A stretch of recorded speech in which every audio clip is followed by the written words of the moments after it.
Welcome to the Evolved Caveman Podcast. I am Dr. John, the guide for your heroic journey towards greater health, success, and most importantly, happiness. And now, on with the show. Hey, all you avid listeners out there, this is Dr. John, and if you enjoy what you're hearing on these joint podcasts with me and my fiancée, Jory Rose, please know that we are offering a week-long retreat in Costa Rica in April of 2023 at one of the top resorts in the country where the body workers are next level, and you will learn from myself and Jory how to be in better relationship to yourself, to your loved one, and to everyone else. This is going to be a once-in-a-lifetime experience. Please feel free to check out the podcast notes for more links, details, and info. Thanks so much, and now on with the show. Hey, everybody, this is Dr. John Shin with the Evolved Caveman Podcast, and I am back with another episode, and I am really excited to have with me today Jason Gerardo with One Path Coaching, and I met Jason at a Dan Millman retreat in Costa Rica. So we have kept in touch since then, and a little bit about Jason. Jason's healing path started from a very early age. His paternal great-grandmother was an Apache medicine woman, and throughout early childhood, he was told to look after her. And the message he received from that was, I need to help others in life. After high school, he went into the Marine Corps, traveled the world. He was able to live in Japan for extended periods, allowing him to explore Zen, meditation, and mindfulness techniques. And it took until 1999 for Jason to rediscover his healing gifts when he picked up Neuro Linguistic Programming, a subject about which I am quite interested. In 2010, he was certified as a practitioner, and in 2015, he was certified as master practitioner. Jason, welcome. How you doing? Thanks. Welcome. Thanks for having me, John. I'm doing well. It's a great morning, and I'm glad to be here with you. Yeah, nice and brisk out there. How's the weather where you're at? Well, in California, for us, it's cold. It's probably about 40 degrees, but some other people would deny that. It's very cold. Although yes. My fiance's daughter's in Wisconsin right now, and I imagine it's a little colder there. Yes, I did some cold weather training out there when I was in the Marine Corps, and we lived outside, and it was a little chilly. Wisconsin. Oh, really? Okay. Out there, yeah. On the lake? No, up in the hills. They take us out in the boonies. Let us go out there and get some training, and one small room to warm up in, but you live outside for that whole week. Ooh, sounds like fun. Definitely. So let's dive into NLP, or Neuro Linguistic Programming. What is Neuro Linguistic Programming? So kind of the phrase that I use to explain it, the shortcut is using the language of the mind to get the results that you desire. A little more technical of it, a little bit of the background and history of it. So it was from the 1970s, UC Santa Cruz. There was a professor and a student that got together that both had similar interests. And that was John Grinder was the professor, and then Richard Bandler was a student. And, they were just really looking at effective ways of therapy and how to get results. It was very results driven, was the mindset. And Richard was doing work with Fritz Perls at the time, and John was doing things with computers and language, and Gregory Bateson, which was at Santa Cruz at the time, I believe, was also as well. But basically what NLP did is there's a process called modeling. And modeling is really, you model for excellence. So you find someone that does something really well, and then you model it. And you take, okay, they do these 97 things, and then you cut off the idiosyncratic stuff. What do you not need to do? What's, a golf, if you're doing modeling of a golf swing, if a certain golf player, if Tiger Woods adjusts his belt before he takes a swing, do you need to adjust your belt before you take a swing? Looking at things like that. And then you cut it down to, okay, here's the 7 things that everyone that does great golf swing does. So they use the modeling process. They modeled Milton Erickson for hypnosis, Gregory Bateson, for language and communication model, Virginia Satir for family therapy model. And like I said, that they both actually worked with Virginia. And Fritz Perls for Gestalt therapy. Gestalt therapy is kind of focusing on the present moment, not using the past, which we talk about as filters in NLP. So that's kind of where it came from. the technical of it, the gist of it is that, so we have a lot of information coming at us all times.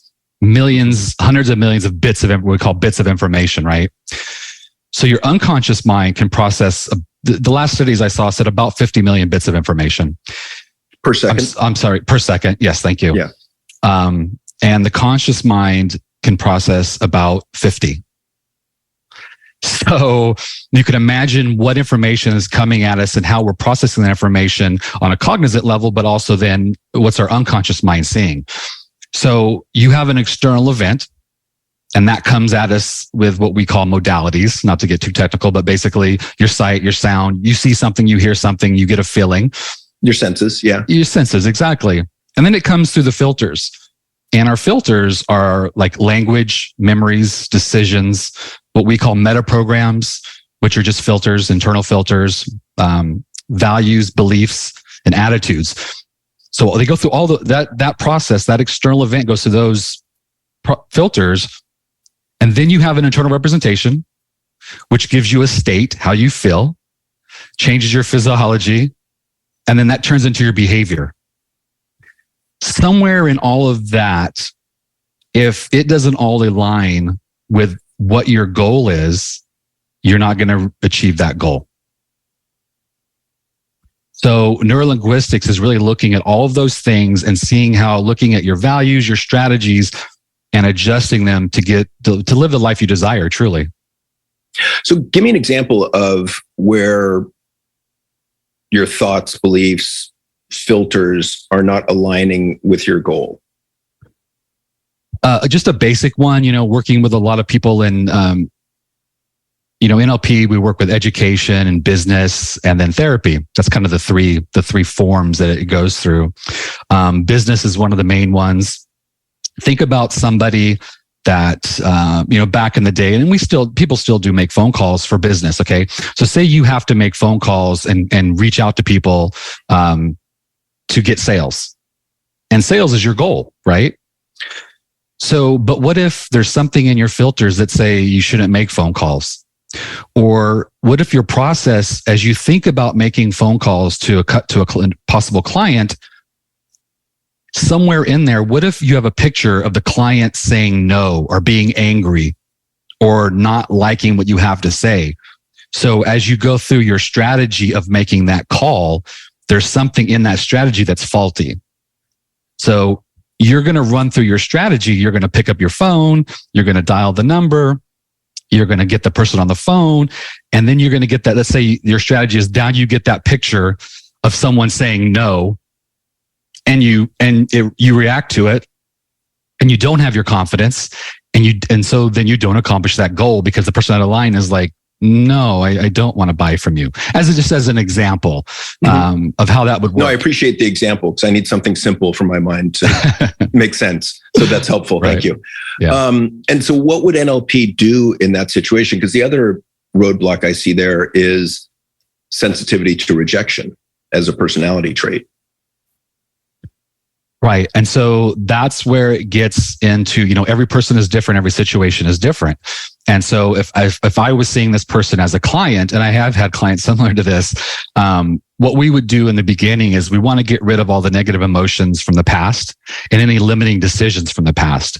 And so that sensitivity to rejection is most likely a limiting decision from their past. Somewhere in their past, through their developmental stages, there's a very good chance that something they heard, something they saw, something they felt led them to believe that rejection, that they might get rejected, and or rejection is a bad thing.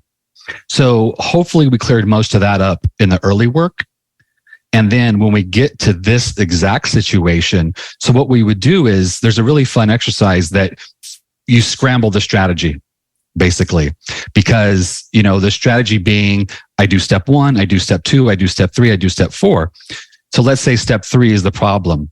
So we would go in with a process and we would scramble that. And let's say we would get rid of that step 3 so that you can't go from 2 and keep going on. So we would get rid of that current strategy that you have. The process, and I don't know how deep we want to go with that, but the process is basically what happens is you have submodalities behind that. And submodalities are, so already said modalities are like our senses, right? Mm-hmm. Submodalities are the distinctions within those. So a submodality of visual would be the brightness of the picture. The color, is it in color or black and white? Is it moving or still? Is it focused or not, etc.? There's some things that we look at. So what we would do is we would destroy those submodalities, because the submodalities are how we imprint things in our mind. So as just kind of going sideways for a second, if you think of something you really like, and you think about, when you think about this, do you have a picture? And most people would. And it's something you like, that picture is most likely going to be bright, in color, close to you, very clear. If you think of something you don't like, it's most likely going to be darker, maybe black and white, a little bit fuzzy, and farther away from you. And that's just how we code. That's what neurolinguistic looks at, is that coding and how we code these pictures in our minds. So what we do is, if in the example I've given, that person that has a picture maybe of somebody rejecting them and saying no, I could almost guarantee that picture is going to be bright, right in front of them, have a lot of energy and a lot of power. So what we do is we take the energy off of that picture and we scramble it. So we run them through the strategy. At each point of their strategy, we desensitize them, so to speak, of that modality. So the first thing I do is I see the phone. Oh, when you see the phone, do you get a warm feeling and think, man, this is going to be a great call? And maybe the person would say, no. And then you say to them, well, could it be and still work? So now what you're doing is you're installing, because now they have to try that on. They have to say, when they look at that phone and have that picture, they're like, well, what if it felt nice when I saw that? Oh, well, no, that wouldn't work. But they've tried it on now. So you've already started to interrupt that pattern because you've changed something in it. And then you go through the whole thing and you do that and you just scramble that whole strategy. And so what happens is, and in NLP has a lot of humor behind it, because if you're laughing, you're learning. I love that. You like to have you like to have fun with it, and you just get silly. You know, it's like, oh, and I hear someone's voice and you're like, oh, does that voice sound like, Donald Duck? And you might do a silly voice. And the person's like, well, no, but now you have them laughing and now you have them out of that picture. So let me go to a different modality then, and just let's look at hearing, for example. And I remember, so I'm going to share a really dark story that I do not share with many people, because it is pretty dark. But I remember I was doing the radio show in Richmond, which at the time was, I think, top 2 in the country for homicides per capita. And I was interviewing a police detective from the Richmond PD who had done every possible position in Richmond PD, from SWAT to homicide to beat to everything. And after the interview, he spent like an hour kind of unloading, because I think he was almost compelled to. He had no one else to talk to, kind of in my mind. And one of the stories he told me has always stayed with me. There's a couple stories actually, but I'll just share one that revolves around the sense of hearing. And he said, it's not always what you see on the job. Sometimes it's what you smell or what you hear. And he said there was one time when a father had gotten into the car in the driveway and backed the car out of the driveway and ran over a toddler in the driveway. And when we got to the scene, the mother was screaming in anguish and in grief over her deceased child. And he said, I just can't get that scream out of my head. So what might you do in that situation?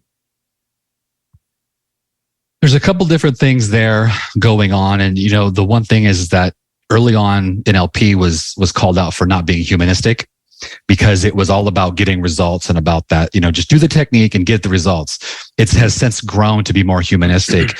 And, but NLP would look at that structurally. So what's the structure of that problem?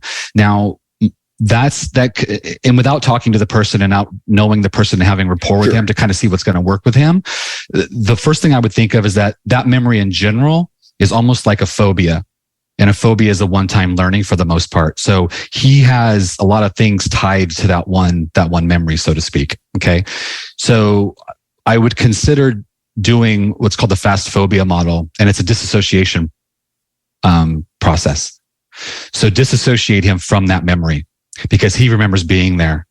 And so what you kind of do is you put that memory up on a movie screen, and this is just a very small version of it. You put a movie of that memory up on the movie screen, and then you put him in the theater watching that movie screen, and then you put another version of him up in the projection booth watching that movie. You run that movie all the way forward, and then you stop it, and then you run it, and then making sure he knows he's safe, and then run it all the way backwards in color fast. So he sees there is a before that event. And so and that once again gets rid of that coding, but it puts them disassociated so they're at a safe place. So they're not so involved in it at that point. I guess the phrase I would use for that is you're creating psychological distance. Right. Rather than you're not immersed in your self-talk or in the memory. You've got some distance between yourself and it. So like the one example I love of that was I was asking a client a while back to describe his anxiety. And he said, it feels like being in a hurricane. And I was like, wow, that's a great description. I love that, right? You can barely breathe. The oxygen's getting sucked out of the air. Stuff's flying around you really fast. Some of it's bouncing off of you and hurting you. And I said, well, so one of the things you can do there is just step into the eye of the hurricane. So you have a little bit of breathing room, a little bit of safety. And then after that, imagine yourself as the weatherman reporting on the hurricane from a safer distance, 2 miles away. And then you can go a step further to be the news anchor in the TV studio talking to the weatherman. So similar idea. Exactly. Yeah. It's just we're coming in from different points of view, but it's the exact same thing. And like I said, the great thing about NLP, and you and I discussed this before as we talked, is that because you're very scientific, and very much into, your background is your background and mine is NLP. And NLP has taken from the things that you've studied and pulled things out of it. So we have the similarities in there as well. So that's exactly it. And, I just want to say for the listeners, and sometimes I use jargon and obviously this, but associate is like when you're looking through your own eyes and you're feeling the feelings of being in a memory, and disassociate is when you see yourself in the picture. So you're not into there. So that's that. Yeah. So it's sort of third person. Exactly. Step outside of yourself. Exactly. The other one I like is, let's say you have some trauma of a parent yelling at you when you were a small child. And this really speaks to the 12-year-old in me, the bathroom humor German in me, where you can imagine their voice coming out of a different body part, like their ass, for example. Right. And to me, that makes it kind of comical and funny. Right. Do you ever overlay different music onto a memory to make it less problematic or less traumatic? That is a technique that's used in NLP. I don't normally do that. I had a peer that I was actually working with, and she was saying, okay, now see that memory, and now hear circus music over it. Yeah. So, and she was an NLP master practitioner as well. And so that is something that's layered in there. It's just something I don't normally use with clients. Yeah. I just like the Benny Hill theme song. Right. Putting that over something that's kind of difficult to remember. But again, it's partly how do you lighten it up? How do you change the emotional impact to the memory so that you can process it more objectively? Exactly. And that's what I was saying. The first step on that particular client from Richmond would be, I would do that to really take the energy off of that memory, because that memory as a whole has a lot of juice. The auditory part is the one that he's calling out. And then we could go in there and do work on the auditory if needed to be. And honestly, like I said, without having rapport with them, without knowing that client, I don't know if I would go silly with it, because that's a very serious situation. I don't want to make light of it on that one. Right. But what you could do is you could make him hear, like to your point, hear something else, and not something silly, but maybe make something that's a little soothing, maybe hearing nature noises, because we all have that plugged into nature. Well, and it's funny because I've talked to so many fire and police over the past 25 years, and I guess special ops, that I have these stories bouncing around in my head from them that are slightly traumatic to me, and I wasn't even there. Right. And so it's fascinating how that works, just because I have great compassion and empathy for what they're doing. I have a lot of respect for the difficult jobs that they have. Right. So did NLP help you with your life? For sure. Yeah. So something is that there's actually a book, and I've worked with the author of the book, we were on the same panel, but it's called the User's Manual for the Mind, NLP. Okay. So NLP has a lot of great tools on how to live your life. And for me, what NLP did is it just really gave me an awareness of life, an awareness of issues. It allowed me to look at my values, to really connect with my unconscious mind and, be aware of my unconscious mind and connect my unconscious mind. And it really brought my mindset to the forefront. It was really something that allowed me to break it all down. We live in emotion, we live in memory, and sometimes you just float in that, or you're in that hurricane, so to speak, right? And this allowed me to say, let me stop. Let me recognize it for what it is. Let me see what it is. Let me deal with things in their way. Something that came up, and, you were talking about my background and my past and things of that nature. Something is that I wanted to mention is that I was a very emotional child. And for whatever reason, talking about the evolved caveman, for whatever reason, at a young age, it was like not okay to show emotion. And so I ended up... You're a guy. Exactly. What are you talking about? That's how we're taught. And I really, because of that, I really became hard, and I really got a hard shell. And it was really something that I just evolved, where I was like, okay, so I can't show my emotion. So I'm going to be stoic, and I'm not going to show emotion. And that was something that was a part of who I was. And with NLP, just a quick story. When I went to my training for my first practitioner, the great thing about going through a training is that you also get free therapy, so to speak, right? Yeah. So we were doing the process called timeline therapy. And timeline therapy, as I was talking about earlier, is a situation where you let go of the negative emotions from your past and your limiting decisions from your past. And you go through and you do anger and sadness and fear and, guilt and stuff. There's 5 main ones, and then you could do whatever the client needs beyond that. Well, we got to sadness, and I wouldn't do it. I was with my training partner, and I said, I don't want to do this, because the fear of showing sadness, and I was like, I'm going to cry to myself, that, and it hit me square in the face. Like, what is going on? You can't even process this, allow yourself to process this in this safe place. And that was a huge awakening for me. And what was the rule there, do you think, in your training, your socialization process? Is it, I can't cry in front of others? I think it's more simple than that, is you don't show emotion in front of others. But you were able to check into the other emotions. Because, well, that's a good point. Where the other ones, though, because it was more acceptable, where I think sadness was the one that, and you're going to charge me for this session? No, I'm just joking. No, that's a great point, is that, there was a rule about sadness, because I grew up around very strong women that weren't allowed to show. But then when they would have sadness, they'd be like, oh, would you stop crying? Oh, would you just stop it? Yeah. And, that was my model. And so definitely sadness was a hot button for sure. Well, and the reason I'm kind of harping on this is because I do think that there's a universality to what you're saying, that I think for most men, sadness is the most difficult emotion to share. I think we have a lot of embarrassment about it. I mean, if we're depressed, we have a lot of shame about it. And I think it's hard. So do me a favor, go through your emotional journey, because it always fascinates me to have, and I've talked to a number of these men that were deeply sensitive or felt things deeply, very emotional, like myself. Then we learn to shut it down and be stoic. And then you have this hard armor or shell on. And then you went into the Marines. And then you got out and then had to kind of unlearn the stoicism. I'm assuming.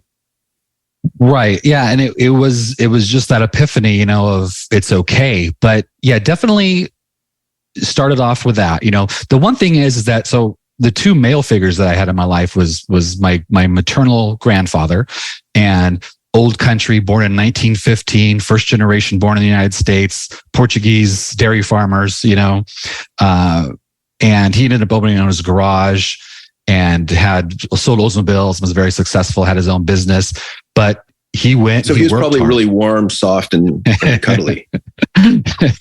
Yeah. Grandpa was a great man, but they had that generation had their own stuff as well. Absolutely. Yeah. And yeah, for sure. He was business, get it done. Well, you just do it and you just make it happen. I come home, I drink my little drinky drink, and then I eat some dinner and I sleep on the chair, and that's it. I get up the next day and go to work. And so it was like, that was one example. And then my father was born in 1938, still with us, kicking butt, still at 84.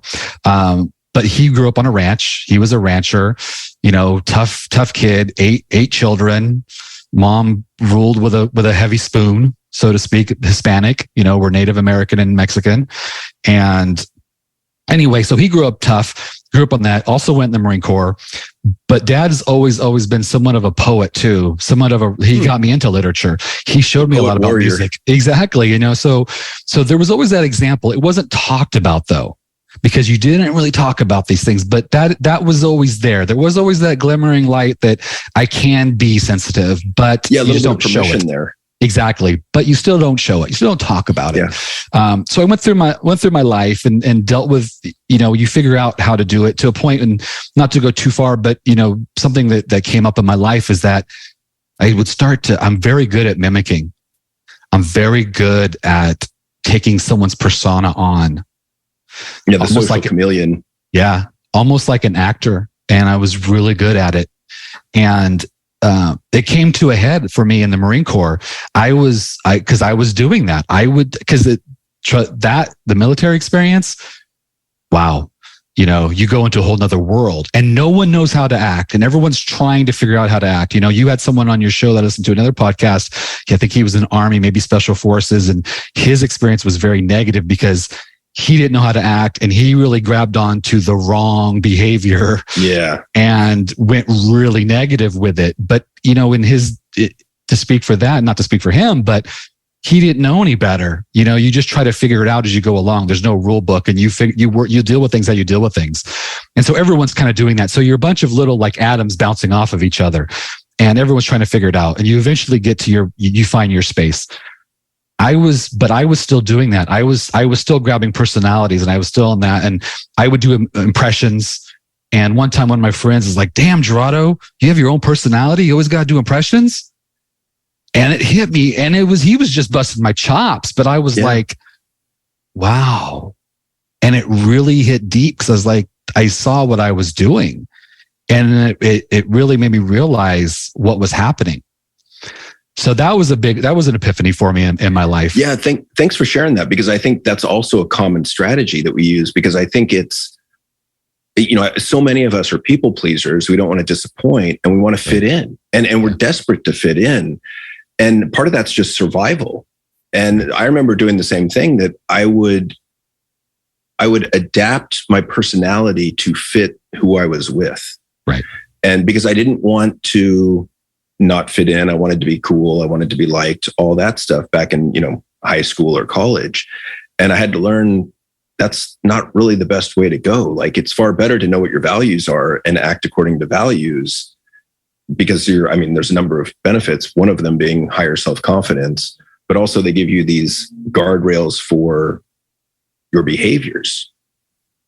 Right. Yeah. So sorry, I interrupted. So no, you're in the Marines, you're acting, you kind of have the social chameleon thing going on. Someone slaps you over the head with a comment. Right. And and that was towards the end. I was in for 5 years, and that was towards the end. And a lot of other stuff had gone through that time. I was in Desert Shield, Desert Storm, and saw what I saw and did what I did. And it was a different experience for me. But on this journey, so I get out of the Marine Corps. When I'm getting out, I met, as I was about 6 months from getting out of the Marine Corps. I was in North Carolina, and I met the person who is the love of my life. And she was a nutty kid. She just turned 21 and I was, I think 22, maybe 23 at the time. And it just, we just really hit it off. And my first real love relationship in my life. And so I get out of the Marine Corps, we moved back to California, and now it's so I hit another point in my life of, okay, so what do you do? Well, what does a man do? You get a job, you go to work, you make money, you work, you make money, you work, you make money, you get married. Okay, let's get married. And I had no idea what I was doing. And I didn't have anyone to really look to. I didn't have a model. I didn't have a mentor. And so I just full in on that model. I'm going to work my ass off. I'm going to get up early. I'm just going to do what I got to do. And the relationship started to suffer. Yeah. Provide for the family. Right. And our relationships suffer. Right. And it was why is she upset that I'm not lovey and huggy and there for all the time? I'm making money. I'm doing what I'm supposed to do. I'm showing my love for her. Exactly. Yeah. And she had her thing going on in life, and she had her growth as well. And we ended up getting divorced and splitting up and getting divorced. Well, hello, emotions. I was that does crack you open. Yeah. I was nothing like a divorce to crack you open. A big puddle of snot and tears. It was wow. It's funny if I can jump in there, Jason, because I've seen a lot of men over 20 plus years. And one of the biggest motivators for them to come in to see me is a romantic partner saying, if you don't go get help, I'm leaving you. Either that or they've actually left. Right. And that's what often will wake us up to, oh shit, something's wrong. Right. Like the skills that I learned growing up they're not working for me in relationship. Right. Yeah. And that's exactly what it was that, and I think typical of a Gen X, I was born in 71 and divorced parents. I never knew parents in the same house. I was, I think, two, my parents divorced. My mom never got remarried. My stepmom's been in my life pretty much my whole life, but that was my stepmom and my dad, and that was a different situation and whatever. But so I didn't have a real picture of that Main Street family and stuff of that nature. I don't think a lot of people do. But so to your point, I'm doing what I'm supposed to do, right? That's what everyone says. I'm looking around for help, and it's I don't know. What do you do? This is another reason why I really had to up my game and get into helping people, was not just helping folks on the side, but really because there is so much need for mental health and for support. And as we go through this world, we only get so much. Our user's manual. It's you remember the show Greatest American Hero? Oh yeah. You're going way back. He aliens come down and give him this magic suit and these powers, but he loses the instruction manual. So he doesn't know how to fly, and he's learning that show. Yeah. And he's learning how he goes along, and he's he finds out he can turn invisible in one episode, and because he lost the instruction manual. Well, I think that's how we show up on this earth. We come to this earth with everything we need. We have all the spirit and source, God, whatever you want to call it, gives us everything. And somehow we lose that. And we have to relearn it. So let me ask you this. Do you have a way to tap into source now? For me, my personal, I meditate. I'm very mindful. I'm into nature. I'm very spiritual. And so that's my practice. I meditated before the show today. I do every Monday through Friday when I'm in the office. I definitely meditate. Weekends, it's how our morning starts. But and just being more aware of it. I think that's kind of a theme for me, is awareness and just acknowledging it. And nature's really big for me. May I thank you for sharing that. May I share a story with you? Please, I'd love to hear it. Because this happened recently and I was kind of taken aback by it. But so I was seeing my therapist, who's a former monk, French guy, older guy in Kensington. And he was talking to me about kind of, a number of different things, actually. And we had touched on the subject of source. And as he was talking, we did a short little meditation. But I saw myself going down these really old ancient stairs that were kind of moss and water covered into a little antechamber. There's like a meditation cushion in front of this doorway, which was decorated with a mandala. And I'm like, okay, I guess I'm supposed to sit on the cushion and just, breathe and meditate. Right. Which I did. And as I brought my physiology down and relaxed myself and got centered, the mandala doorway started to roll open. And behind the door was what looked like water. That's the best way I can describe it. Light, really light water. But it didn't come spilling through the doorway. It was just completely filling up this pathway behind the door. So I get up and I kind of walk over to it and I reach my hand into it. And as I reach my hand into it, my hand dissolved into bubbles or molecules. And I thought, oh, wow, this is source. Wow. And I stepped into it completely and my whole body dissolved into bubbles or molecules and just became one with source. And I was filled up with this relaxation, this peace, this fulfillment.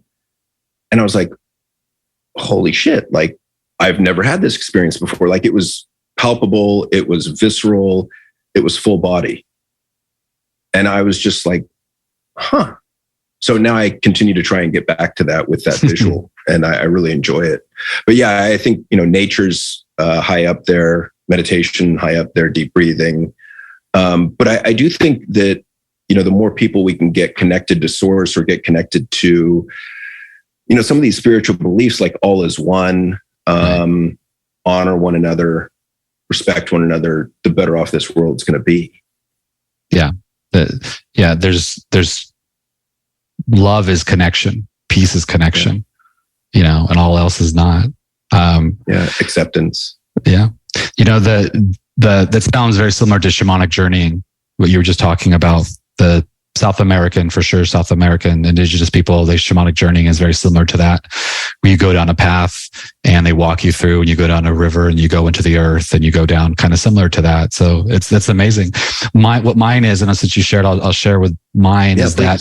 That there's a structural way that does it. But what I normally do is I'll meditate and I'll go out into the universe and I'll just go beyond and I just keep floating and I go off of Earth and into the, galaxies and universe and just go and then I see everything becomes just light and I'm part of that. That's light. Cool. I like that. Yeah. And then it all becomes one, and we obviously don't have time today to go into all of it, but there's a technique where you do that, where you meditate in your room, then you meditate, you see yourself in that room above the house, and then you see above the city, and then you see yourself above the state, and then you see yourself above the country, and then you just keep removing yourself. And then you also then return. It's kind of a long process and you return back to yourself, but you end up going out into the universe.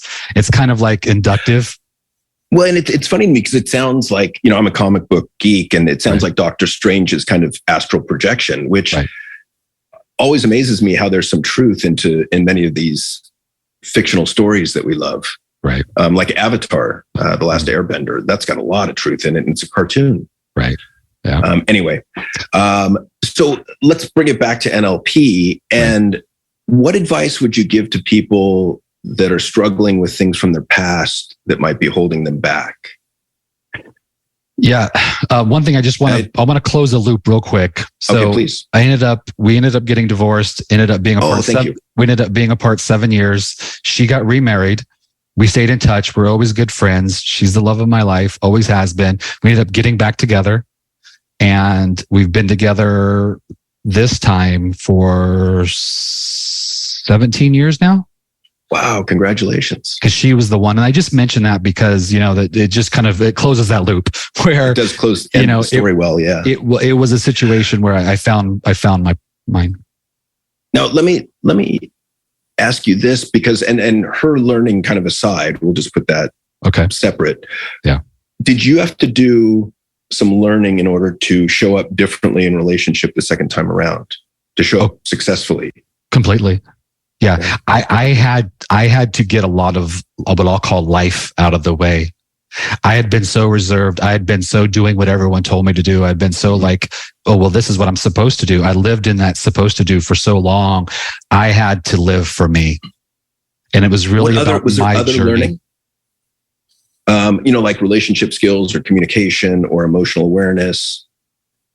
Yeah, definitely emotional awareness, because when that opened up, I had to acknowledge all that and acknowledge your emotions are good. Your emotions are positive. Their emotions are trying to tell you something.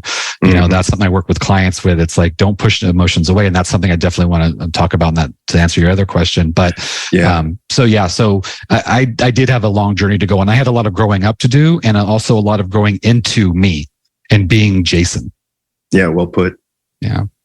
Being comfortable in your own skin. So let's go back to that idea of emotions as messengers, because that's a big one, and not, we don't have to run away from our emotions. We don't have to suppress them. We don't have to hold them at arm's length. So how does that tie into people that are stuck with incidents from their past?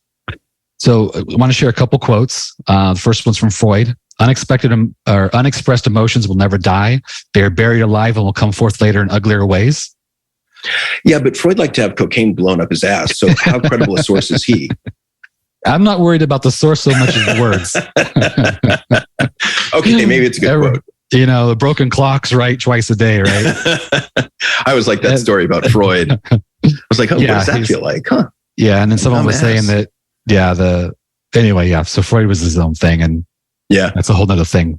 But Milton Erickson also said patients are patients because they're out of rapport with their unconscious mind. And so once again, awareness, to your point, ask yourself, where is this coming from? This emotion, what is it that I'm not hearing? And emotions are messengers. And so the one thing that Stephen Gilligan, someone that I've learned from, him and Robert Dilts together, they talk about generative coaching, and they say that when you have these emotions, you just say, welcome. Welcome. You're part of me. You're here for a reason. What are you here to tell me? And you welcome them in. And you get the message, and you don't have to react to it. You don't have to respond to it. It's just you don't have to feel shame about it. Exactly. Yeah, totally.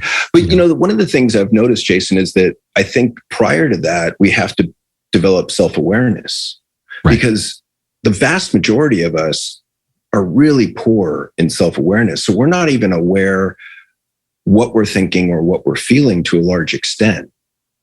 And that's what I was saying about for how NLP helped me on my journey, is it brought my awareness, and it really allowed me to look at, I do have strategies, and I'm doing this on quote unquote on purpose.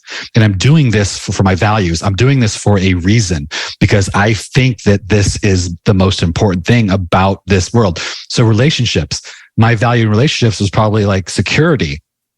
And that's a tough, high value to have in relationships. There's not a lot of love and a lot of feeling in there. So having that awareness, bringing that to the forefront, that's the first thing I do is with clients is I talk to them about their unconscious mind, make them aware of it. And then we start talking about these other things. And just like to your point, the word awareness, this is what it is. This is what's going on. And I think that alleviates some of that burden. Some of that, you mentioned shame sometimes, because, why am I doing this? And why do I act this way? It's like, it's just something that's going on. It's something you can change. Yeah. I like that line from mindfulness of allow whatever's arising to arise without judgment.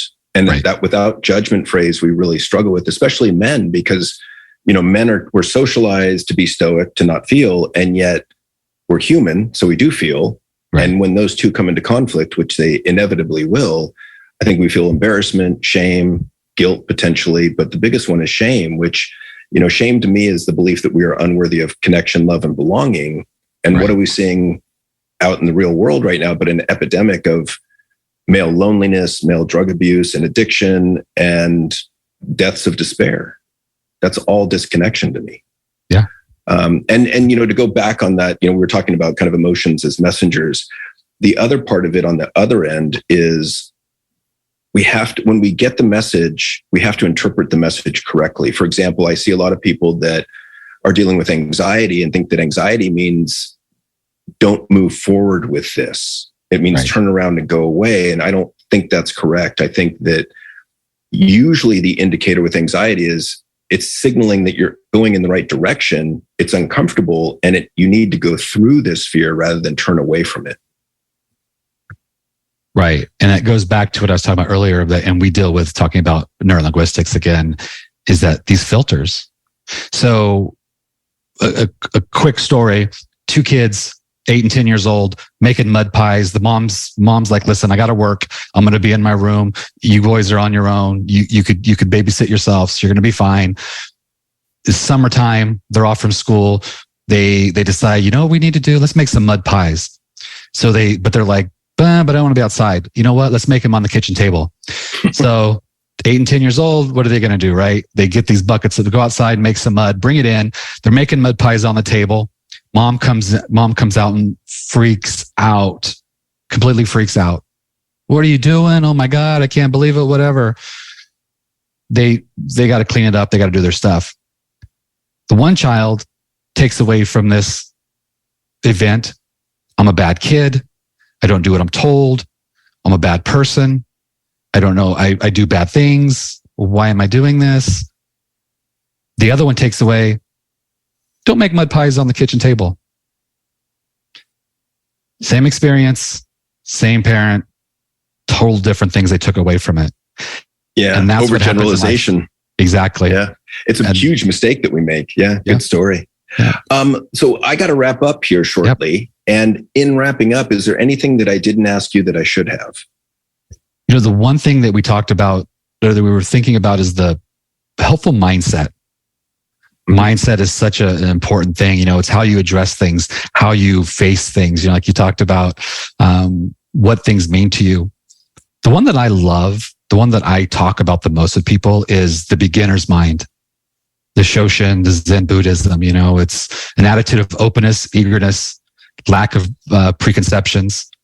And the way I break it down is really be curious and flexible in your thinking.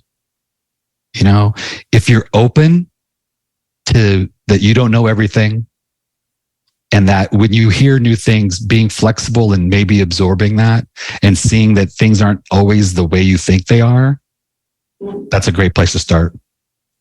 Yeah, I absolutely agree. I tell clients to be curious and non-judgmental. Yeah. And same idea. And I remember I had a philosophy professor back at Pomona College who was brilliant.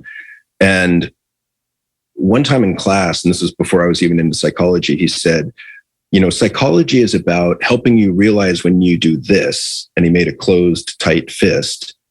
And then he said, and helping you to do this. And he relaxed and opened his hand.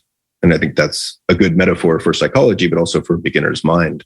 Mm-hmm. So let me ask you this. Where can people get a hold of you if they would like to find out more information about you? Thank you. Yeah. So my company is One Path Coaching, and my website is onepathcoaching.com, all spelled out, you know, O-N-E.